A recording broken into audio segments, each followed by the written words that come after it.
आज के इस विश्लेषण में हम एक ऐसी केस स्टडी पर बात करेंगे जो हाई ग्रोथ व्यवसायों में निवेश करने वालों के लिए बिल्कुल एक मास्टर क्लास की तरह है।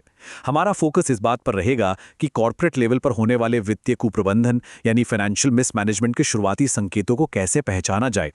देखिए, ये कहानी सिर्फ एक एयरलाइन के डूबने की नहीं है, बल्कि समझने की है कि कैसे एक बहुत ही शानदार बाहरी आवरण के पीछे एक पूरी तरह से खोखली वित्तीय नींव छिपी हो सकती है। तो चलिए इस सफर की शुरुआत करते हैं और डिकोड करते हैं कि कैसे एक इतना बड़ा साम्राज्य अपने ही भार से ढह गया। जरा इस सीन की कल्पना कीजिए। 2 मार्च 2016 रात के ठीक 11:30 बजे हैं और दिल्ली एयरपोर्ट के रनवे पर एक प्राइवेट जेट खड़ा है। अंदर अपनी सीट पर बैठे विजय माल्या मुस्कुरा रहे हैं, वही माल्या जिन्हें कभी किंग ऑफ गुड टाइम्स कहा जाता था। जेट की लाइट्स बंद होती हैं और प्लेन लंदन के लिए उड़ान भरता है। लेकिन ये कोई आम उड़ान नहीं थी।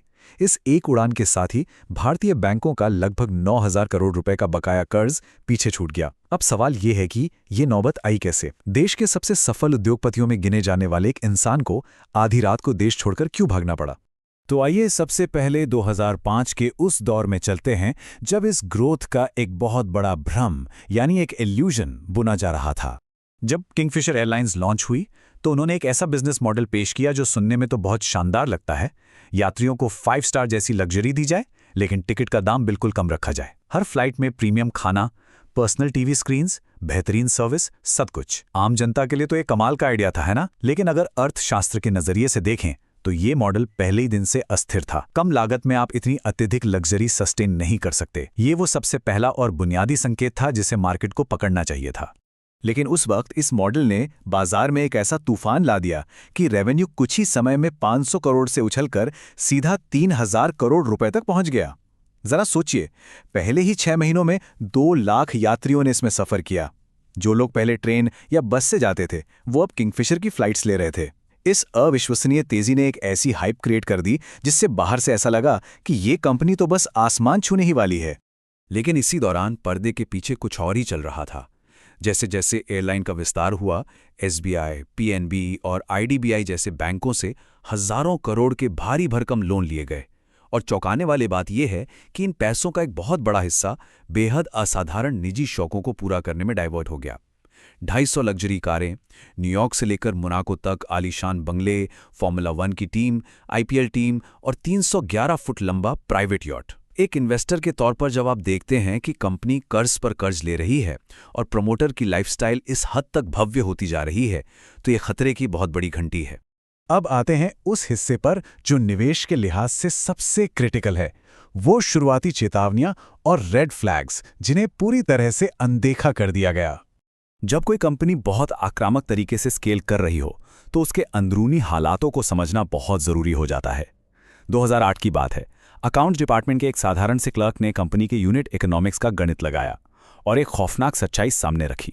पता चला कि हर एक यात्री के सफर करने पर कंपनी अपनी जेब से 2,000 रुपए का नुकसान सह रही थी।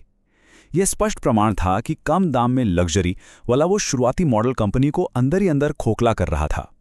और इस बात पर लीडरशिप का रिएक्शन क्या था? कंपनी के सीएफओ ने उस क्लर्क को जो जवाब दिया वो आज के समय में किसी भी इन्वेस्टर के लिए एक बहुत बड़ा सबक है। उन्होंने कहा, माल्या को मत बताना, वो विस्तार के मूड में है। ये एक अकेला वाक्य उस पूरी लीडरशिप की मानसिकता को उजागर कर देता है जहां बुनियादी प्रॉफिटेबिलिटी को ताक पर रखकर सिर्फ और सिर्फ अंधे विस्तार को प्राथमिकता दी जा रही थी। इसी अंधे विस्तार का एक नतीजा था 2007 में किया गया 1800 करोड़ रुपए का एक खर्च। माल्या ने एयर डेक्कन को खरीद लिया। अब किसी कंपनी को खरीदना कोई बुरी बात नहीं है, लेकिन समस्या ये थी कि एयर डेक्कन खुद भारी नुकसान में चल रही थी। एक ऐसी कंपनी जो पहले से वित्तीय संकट से जूझ रही हो, वो एक डूबती हुई कंपनी को इतने भारी दाम पर क्यों खरीदेगी? जब निवेशकों ने इस बेहद अजीब डील पर सवाल उठाए तो माल्या का अहंकार देखने लायक था। उन्होंने कहा कि उन्होंने कोई कंपनी नहीं खरीदी है, बल्कि मार्केट शेयर खरीदा है।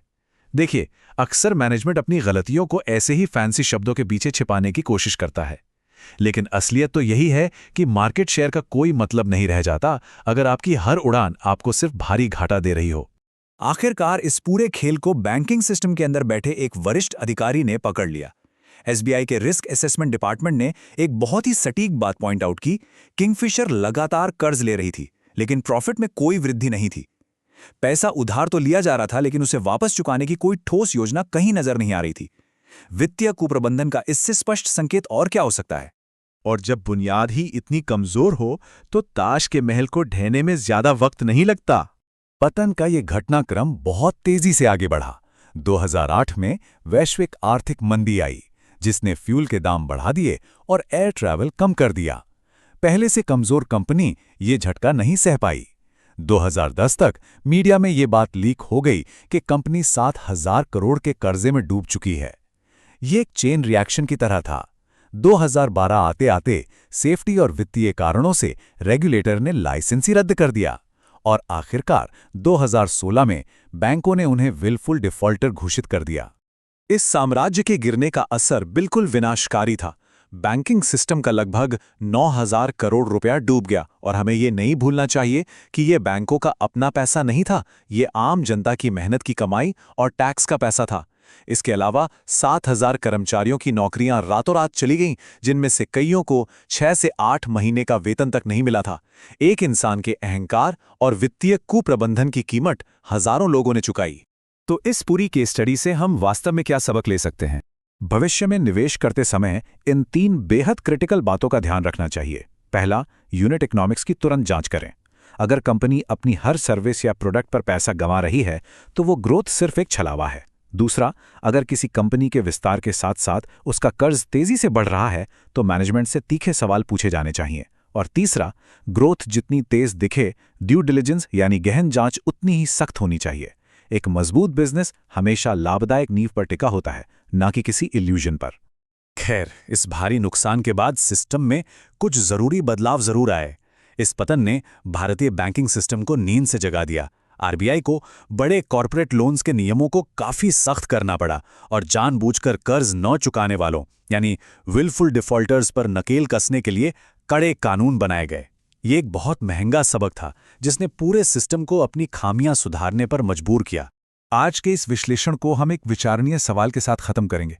जब कोई कंपनी अपने मुनाफे और बुनियादी अर्थशास्त्र को भूलकर सिर्फ और सिर्फ एक तेज विस्तार को अपनी प्राथमिकता बना लेती है, तो वास्तव में उस उड़ान की कीमत कौन चुका रहा होता है? किंगफिशर के मामले में ये कीमत बैंकों ने, आम करदाताओं ने और उन हजारों कर्मचारियों ने चुकाई। उम्मीद है कि इस केस स्टडी ने आपको वित्तीय कुप्रबंधन और निवेश के जोखिमों को एक नए नजरिए से देखने में मदद की होगी।